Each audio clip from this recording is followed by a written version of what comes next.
Wow. So it seems to me that so many people actually love this background vocal mix. I'm going to go through how I mixed it quickly. Most people love it, so just follow me through. Let's go through it. Let's dive in quickly as we go on a short break.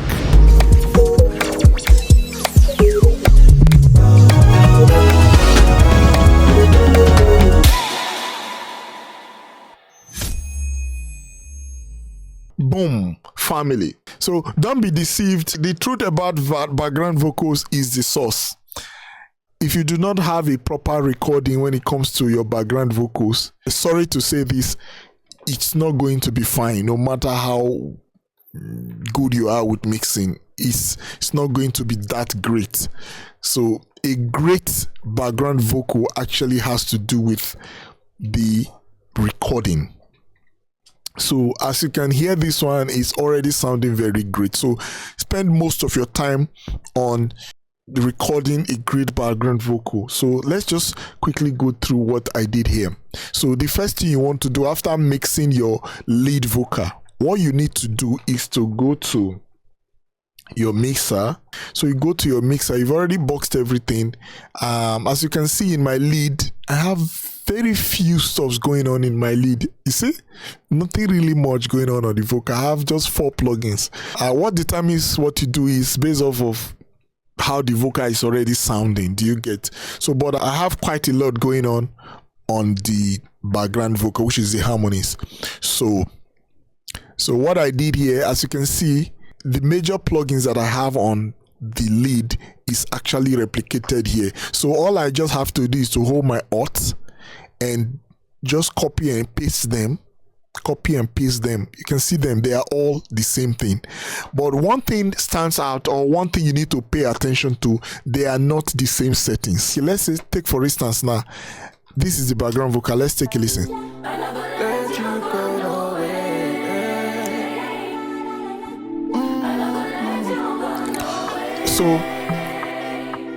So what I'm going to pay attention to, first, my first plugin here is how is the background vocal going to relate with the lead vocal in terms of frequency, because that's what this guy is basically doing. My first plugin, using it to roll off some frequency that I don't want. So how is it going to relate? Is it going to fight, or is it going to work in synchrony with the lead vocal? So what do you pay attention to? You pay attention to the areas, as you can see here, within 5K, 6K, 8K, areas you feel that the background vocal is going to fight with the lead vocal. You go there and remove them, depending on how the background vocal is already sounding. Now we've copied everything, all the plugins. Now you go through all the plugins one by one. So according to these background vocals, perception matters. So according to these background vocals, you can see that the background vocal is already female vocal. So it is clean, it is stable. Do you get? It's already living in a different world, in a different frequency, because the male vocal and the female vocal, they're already separated. Do you get? Except for, special reasons why you would need to, go and, tweak some things. But had it been the artist was the one who backed the song, it would have been a different case. There would have been a lot of issues, because the frequency of the background vocal will be synonymous to the frequency of the lead vocal, because it's the same person. But here we have the female background vocals. They live in different world. So you would have a little or no frequency to bother about. So this background vocal, we don't have too much things. You don't have too many things to bother about apart from this frequency. Do you get now? So I removed a bit of the low end, filter out a bit of the low end, and I removed about 6K. That was where I removed, 600 Hz, so to say. That was where I removed. Now, let's go ahead. So our next plugin was a dynamic compressor. You see, this will enable you to fine-tune, to compress however you want to do it. This will enable you to really control.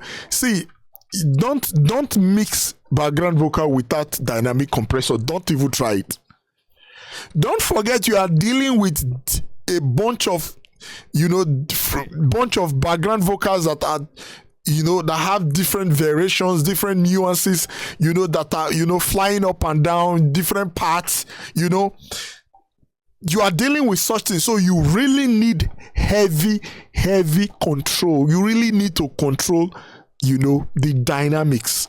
Is common sense, like I always say. As we progress, please subscribe to the channel. It will go a long way. This is the only way you can support me. Follow me, like, send your thoughts. So now take a look at this area. So I had to control this area. Because the first EQ did not do anything, but with this dynamic compressor, I had to control that area because I saw an issue. This thing is doing that's why they call it dynamic compressor. So you will be able to compress a particular frequency that you are perceiving, or you are seeing a kind of build up. Now this area is going to fight, this area between 2K and between 2K, 8K, 9K is going to fight with the beat. The instrumental is also going to fight with the lead vocal. So I had to control this area because our ear is highly sensitive to this area. I had to control this area. You see, very important. See, I had a bit of more compression in this area. Do you get? So the next plugin is this.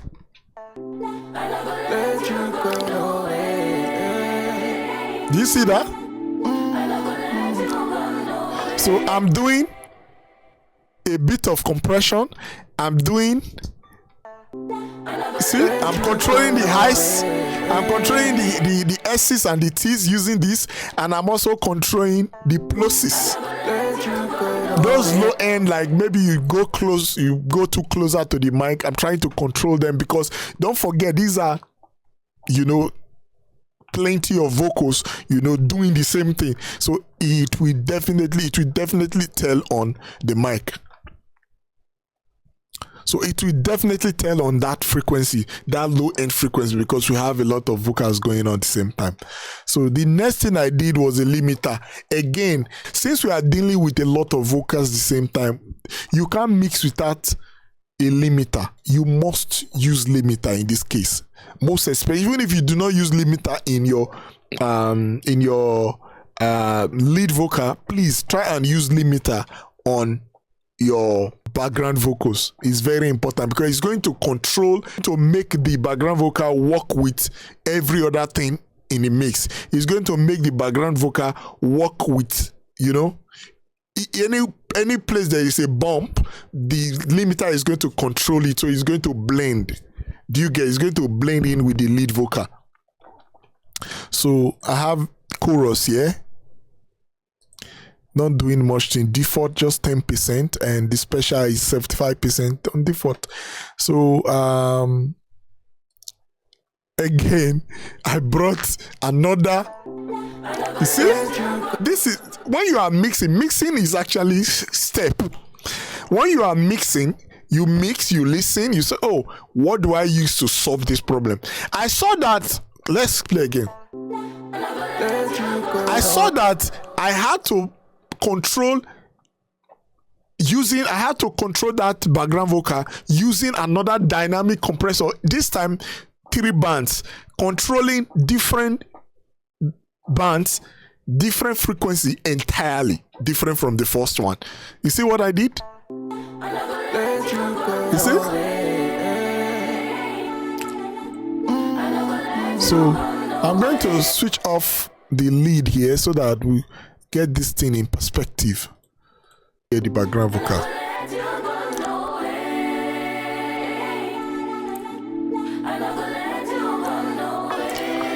See that? Let's see what is going on here.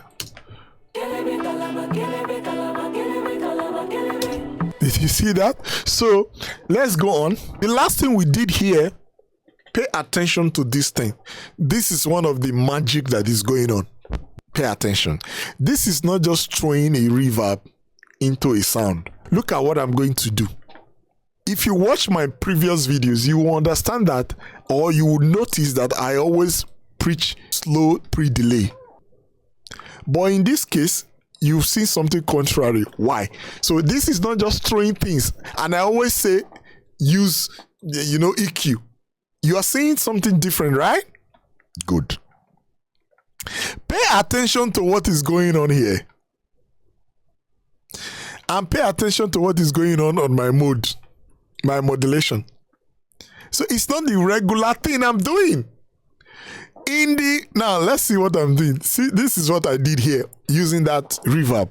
On the panning, I had everything panned 50%, 50% P50 on the panning of the stack, which is the vocal. I had everything panned left and right, 50-50, 50-50, some 55. Me, I don't always like doing it. I just do it randomly. So it's not always accurate 50-50. No. I do the 45, 65, Then except two vocals, the lighter vocals, I pan them hard left, hard right. Just two, hard right. That was just what I did. The rest one was just between 50, 55, 54, 45, like that. Then this plugin, what did I use this vocal to achieve? What did I use this reverb to achieve? Since I had the background vocals panned left and right, the middle will be empty. Apart from the fact that the lead vocal, the ad lib, will be on the center, but it will still feel alone. I had to use this guy. Look at the decay here. It's very fast. So I had to use this guy to create a narrow verb, a narrow reverberation of the chorus like this. So this thing is going to take the vocals like this and bring it and try to shrink it to the middle. So you have a fuller sound like this coming to the middle at the back, supporting the lead vocal. The background vocals are like this, left and right. The middle is empty. But with this lead, there is still another send reverb normally. But I wanted a fuller sound to come from that box, from the box going to those send. Do you get me now? So I had to use a very fast decay. This thing is very subtle. It's not much. You can see 15 to 12. Then this one is fast. I did not want this pre-delay is going to make the vocal like a reverb. That's why it's sounding like this. See, it's sounding as if the sound is reverb. Do you get? It's not sounding as if it's raw voice, sounding as if it's reverb. That's exactly what this thing is doing. So it's taking sound. How is it doing? Is by this shape. This thing makes it mono. This shape. It makes it mono. It brings it like this. It narrows it. So this is more like wide. When you say reverb is wide. So you bring it down using the decay and this shape. Bring it down, make it narrow. So like I said before, takes it from this end and bring it to this end. So the song is sounding like this. Before it will now go to the send reverb, the normal reverb that I will set normal, which is something here. You see this reverb, the general reverb, to now come here. See, they are not the same settings. See, look at the reverb, the normal reverb. Look at the pre-delay 100. Look at the EQs. You see where the EQ is? This is the normal reverb. But before it gets here, it's going to sound the way I want before it gets to that reverb. So that is the message. Do you get? Do you get now? So I'm creating an effect with this reverb. A very good effect that you will not hear, you will not know that I did this thing, but you will just like it. These are little attributes, little, micro, elements that will now come together and form a very big impact in the mix. Do you go? But you need to mix with perception. If I don't explain this thing, you wouldn't know that something like that exists. Do you get? So when you pan something left and right, don't forget you are leaving the middle open. Do you get? You are leaving the middle open. To sound like this, sound like this. So the lead vocal would just be at the middle as like someone that just lost his or her parents. We just be in the middle. Everything will just be sounding left and right big. Do you get?